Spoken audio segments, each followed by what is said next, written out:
Halo, Assalamualaikum warahmatullahi wabarakatuh dan salam sejahtera. Ketemu lagi dalam Info Bali bersama Andy Hakim. Terima kasih kerana menonton channel ini. Semoga Anda yang belum subscribe channel kami sudi untuk mensubscribe channel ini.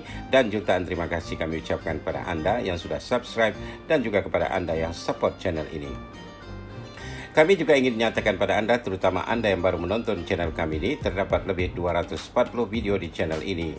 Sebagian daripada cerita artis-artis Bollywood yang Anda usulkan, sebenarnya telah pun kami buat videonya. Sementara Anda yang meminta kami bercerita tentang pelakon-pelakon yang belum kami buatkan videonya, mohon kesabaran Anda. Terima kasih sekali lagi kerana menjadi penonton setia channel kami.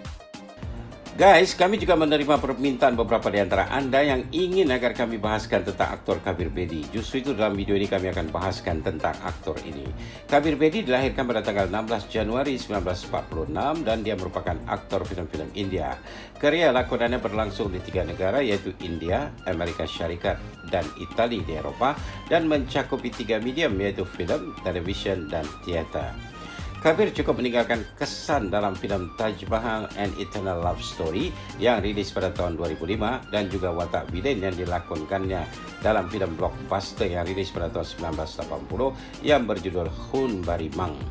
Dia juga cukup dikenali di Eropah khususnya Itali kerana melakonkan watak lanun atau perompak yang istilah bahasa Inggrisnya pirate dalam siri TV yang berjudul Sandokan. Selain itu, Kabir juga menjadi terkenal dengan watak villain lakonannya sebagai Govinda dalam filem James Bond yang rilis pada tahun 1983 berjudul Octopussy. Walau banyak berlakon filem-filem di luar India, Kabir Bedi dinyatakan tetap tinggal di Mumbai, India. Kabir Bedi memiliki 2 orang adik dan merupakan anak kepada Baba Pyarelal Singh Bedi, seorang Punjabi Sikh yang juga merupakan seorang penerbit buku dan filosofer. Ibunya bernama Freda Bedi, seorang wanita British yang dilahirkan di Derby, England dan kemudiannya menjadi wanita barat pertama yang mengikuti ajaran agama Buddha Tibet. Kabir dikatakan menerima pendidikan di Sherwood College Nainital, Uttarakhand dan juga St. Stephen's College, Delhi. Kabir Bedi memulai karyanya di bidang teater di India sebelum beralih ke filem-filem Bollywood. Namun, nama Kabir masih tercatat sebagai aktor internasional pertama daripada India yang bermula dengan filem-filem Bollywood, kemudian menjadi pelakon Hollywood dan akhirnya menjadi bintang di Eropah. Sebagai pelakon teater di pentas atau panggung, Kabir muncul dalam persembahan berdasarkan karya Shakespeare yang berjudul Othello. Dia juga melakonkan watak Maharaja India dalam pementasan teater yang berjudul Tuklak dan kemudian berlakon menjadi seorang alkoholik dalam teater yang berjudul The Vultures. Kabir membintangi lebih daripada 60 judul filem India. Selain muncul dalam filem epik sejarah Taj Mahal and Eternal Love Story, Kabir juga membintangi filem-filem yang dinyatakan hebat seperti Kacche Dage, Khun Bari Mang, Mehuna, Kites, Showman, Blue, Dilwale dan lain-lain. Dia juga turut membintangi filem Tamil yang berjudul Aravan. Kabir juga muncul di TV Amerika dengan berlakon dalam Forbidden Territory, On Wings of Eagles dan juga Red Eagle. Kabir turut muncul dalam The Lost Empire, Dynasty, Murder She Wrote, Magnum P.I., Hunter, Knight Rider dan Highlander The Series. Kabir juga muncul setahun lebih dalam siri The Bold and the Beautiful yang menjadi siri TV kedua yang disaksikan oleh penonton di seluruh dunia di 149 negara. Kabir juga mempunyai talk show-nya sendiri di TV India yaitu siri Director's Cut dengan 13 episod yang mewawancarai para sutradara terkenal India. Kejayaan Kabir di kaca TV diteruskan pada tahun 2013 bila dia muncul dalam show prime time yang memenangi award yaitu Guns and Glory, The Indian Soldier and Vande Mataram untuk channel berita India seperti Headlines Today dan Aaj Tak. Tidak hanya TV, Kabir juga cukup berhasil dalam show di radio. Pada tahun 2007 dia berlakon dalam radio show yang diberi nama Chat. Kemudian pada tahun 2012 dia berlakon dalam siri drama radio yang berjudul Women of Gold and Men of Steel. Dan kemudiannya pada tahun 2017 dia berlakon dalam siri drama radio dan bahasa Inggris yang berjudul 10 on 10. Kabir Bedi juga menjadi penulis untuk beberapa media di India seperti The Times of India dan Tehelka dalam isu-isu berkaitan politik dan sosial seputar India. Kabir juga muncul menjadi pendebat topik-topik politik dan sosial di TV India. Nama Kabir Bedi juga tercatat banyak menerima anugerah bukan hanya di India tapi juga di Eropah. Pada tahun 2010, Kabir menerima anugerah tertinggi untuk rakyat biasa oleh pemerintah Itali. Baru-baru ini Kabir juga menerima anugerah ijazah kehormat daripada Kalinga Institute of Industrial Technology KIIT University, Bhubaneswar, Odisha, India. Bila berbicara tentang aktor-aktor popular Bollywood untuk dekad 70-an dan 80-an, para fans filem Bollywood selalu menyebutkan nama-nama seperti Rajesh Khanna, Rishi Kapoor, Amitabh Bachchan, Vinod Khanna, Jitendra dan lain-lain lagi. Nama Kabir Bedi seperti tidak wujud, padahal aktor yang satu ini bukan hanya berlakon di India tapi juga di Hollywood.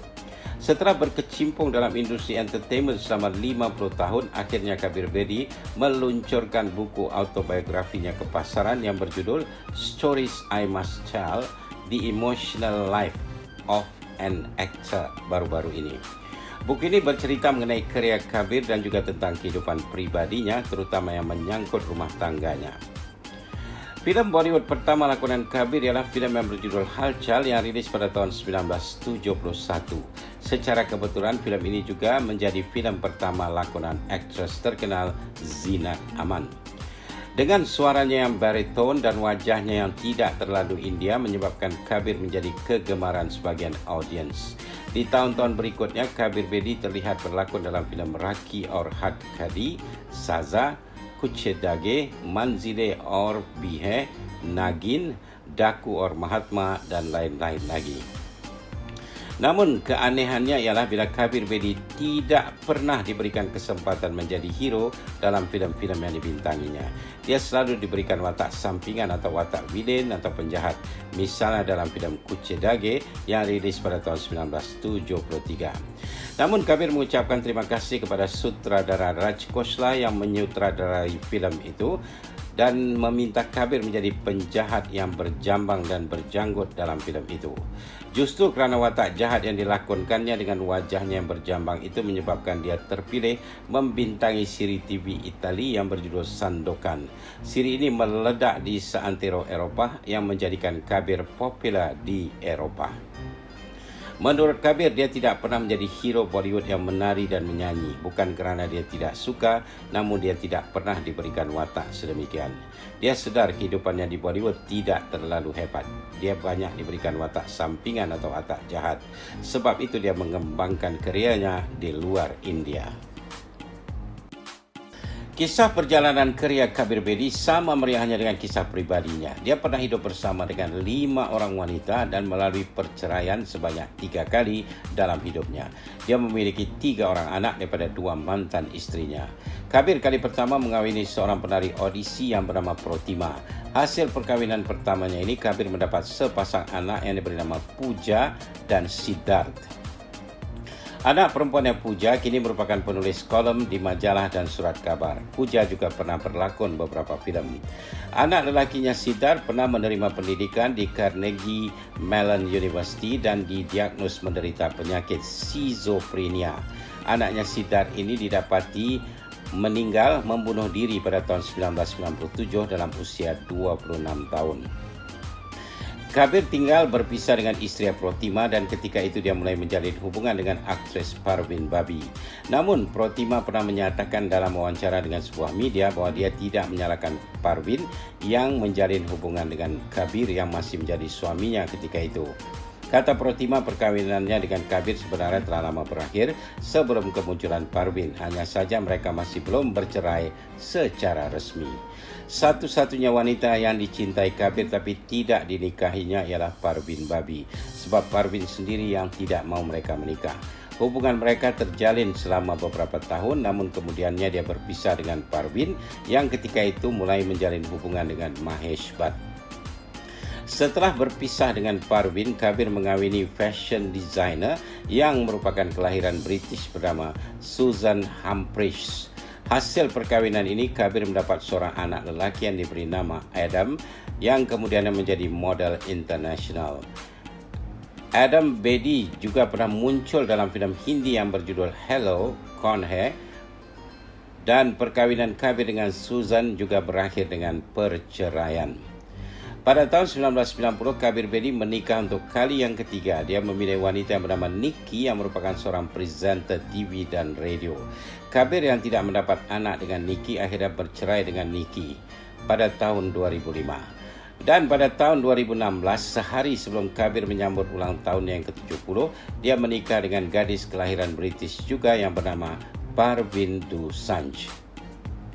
Parveen Dosanjh adalah partner Kabir dalam bidang entertainment. Perbezaan usia yang jauh iaitu 29 tahun tidak menjadi halangan untuk Kabir dan Parveen untuk menjadi suami isteri. Parveen berusia 41 tahun ketika menikah dengan Kabir.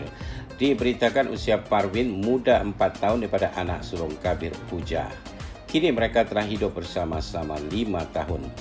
Anak Kabir yang bernama Pooja Bedi menikah dengan Farhan Ibrahim Furniturewala pada tahun 1994. Hasil perkahwinan Pooja dan suami, mereka mendapat sepasang anak iaitu Alaya Furniturewala yang dilahirkan pada tahun 1997 dan Omar Furniturewala yang dilahirkan pada tahun 2000. Pooja bercerai dengan suaminya Farhan pada tahun 2003. Cucu Kabir Bedi, Alaya F, juga sudah menjadi aktris di Bollywood dan filem pertama lakonannya telah rilis pada tahun 2020 lalu berjudul Jawani Janeman. Alaya berlakon bersama Saif Ali Khan dan Tabu dalam filem pertamanya itu. Dalam buku autobiografinya itu, Kabir juga menceritakan tentang 3 kali perceraian yang dialaminya. Menurut Kabir, kehidupan manusia itu sebenarnya indah walaupun penuh dengan suka duka dan juga kejujuran dan kebohongan. Sebab itu, kata Kabir, dia menulis buku autobiografinya itu dengan jujur tanpa menutup-nutupi kekurangannya sebagai manusia. Kabir memang bersikap jujur dalam penceritaan bukunya itu. Selain kisah rumah tangganya yang gagal berkali-kali, ketertarikannya terhadap wanita-wanita jelita yang memahami dirinya, hinggalah kisah kematian akibat bunuh diri anaknya Siddharth diceritakannya dalam bukunya itu. Menurut Kabir Bedi lagi, menerusi bukunya itu, dia mau yang membaca bukunya itu menjadi seorang yang berani jiwa dan raga untuk menghadapi apa jua situasi seperti yang dilakukannya dalam hidupnya. Memang hidup tak selalunya indah, tapi kadang-kala sesuatu yang tidak indah yang dialami dalam hidup itu juga sebenarnya memberikan pengajaran yang baik untuk kita, kata Kabir lagi. Bermodalkan keyakinan dan ketabahannya menjalani kehidupannya, dia akhirnya berhasil memikat para penonton TV di Eropah setelah kejayaan siri TV Sandokan pada tahun 1976 lalu, dilanjutkan dengan berlakon dalam filem James Bond Octopussy pada tahun 1983 yang disaksikan oleh jutaan penonton di seantero dunia, kata Kabir lagi. Oke guys, semoga penjelasan kami tentang aktor Kabir Bedi ini telah menjawab pertanyaan Anda yang ingin tahu tentang aktor ini. Terima kasih kerana bertanya. Oke viewers tersayang, itu saja untuk kali ini. InsyaAllah ketemu lagi dalam video selanjutnya. Mohon subscribe bagi yang belum dan jangan lupa share video kami dengan teman-teman Anda ya. Pendapat atau komen Anda silakan tulis di ruangan komen di bawah. Guys, kami mengalu-alukan pertanyaan dari Anda. Anda boleh bertanya apa saja tentang Bollywood yang sekarang atau Bollywood yang dulu-dulu. Kami akan coba jawab pertanyaan Anda itu. Selain ruangan komen di bawah, Anda boleh juga mengirimkan pertanyaan Anda ke Messenger Facebook kami atau DM di Instagram kami. Terima kasih kerana menonton channel ini. Terima kasih Malaysia, terima kasih Indonesia, terima kasih di mana jua Anda berada. Sekian, wabillahi taufiq wal hidayah. Wassalamualaikum warahmatullahi wabarakatuh. Jumpa lagi. Bye for now.